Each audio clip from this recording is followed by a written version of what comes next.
Imagine going to the same playground every single year for 20 years, not because someone is there, but because someone should have been. The swing still moves, the chains still creak, the wind still whispers, but the laughter, that disappeared the day your daughter did. It was the kind of afternoon that never feels important until it becomes the only thing you can never forget. The sky was clear, not perfectly blue, but soft, forgiving, the kind of sky that makes everything feel safe. Children filled the park, their voices overlapping, laughter mixing with the wind. Parents sat on benches, half watching, half distracted, because nothing bad ever happens in places like this. Not in daylight, not in front of everyone. And in the middle of it all, there was a little girl on a swing. Her name was Aisha, 8 years old. She didn't just sit on the swing. She owned it, back and forth, higher, higher, her shoes kicking the air like she was trying to touch the sky.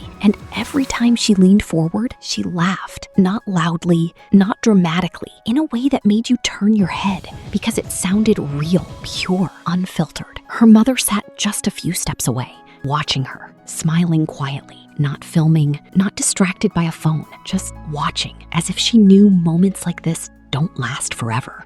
And maybe, in some small way, she was right. It didn't happen suddenly. That's the strange part. There was no scream, no struggle, no shadow moving too fast. Just a moment, a small, insignificant moment. A child runs past, someone calls out, a distraction, barely worth noticing. And when her mother looks back, the swing is still moving, back and forth, back and forth. But Aisha is gone. At first, it doesn't register. Your brain doesn't allow it, because reality like that doesn't fit. So she stands up, slowly, confused, not afraid yet. She looks around. Maybe Aisha jumped off. Maybe she ran behind the slide. Maybe she's hiding. Aisha? She calls, softly.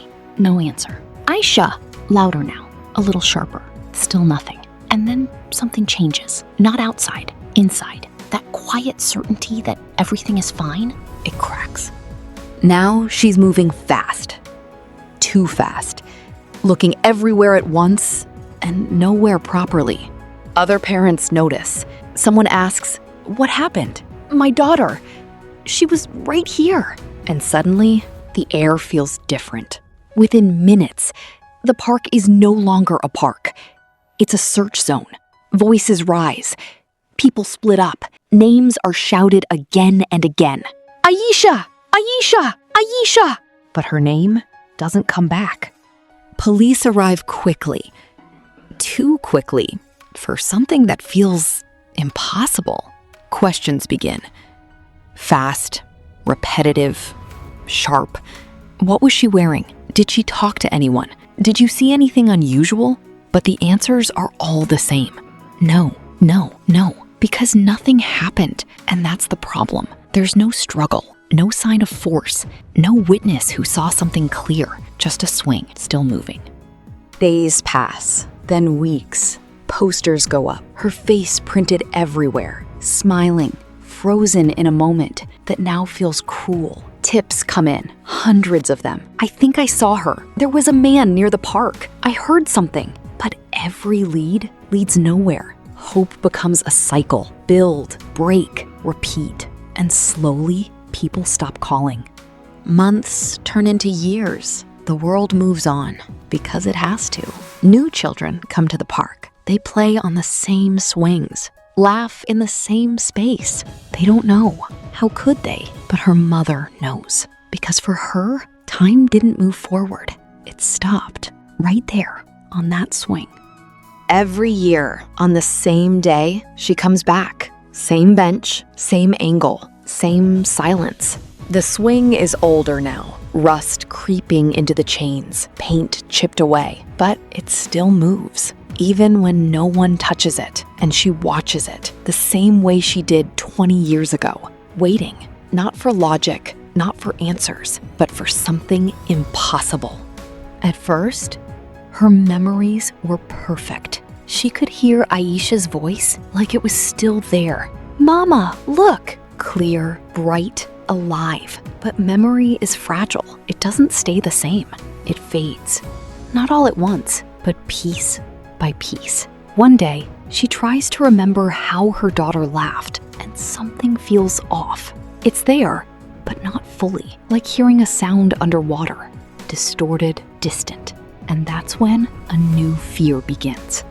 She searches everywhere. Old phones, old cameras, forgotten files, anything that still holds her voice. And finally, she finds it. A small cassette tape. Aisha, age 6. Her hands shake as she presses play. Static, a click. And then, Mama, look! Time breaks. For a moment, everything is back. The park, the swing, the laugh. But it ends too soon. Always too soon.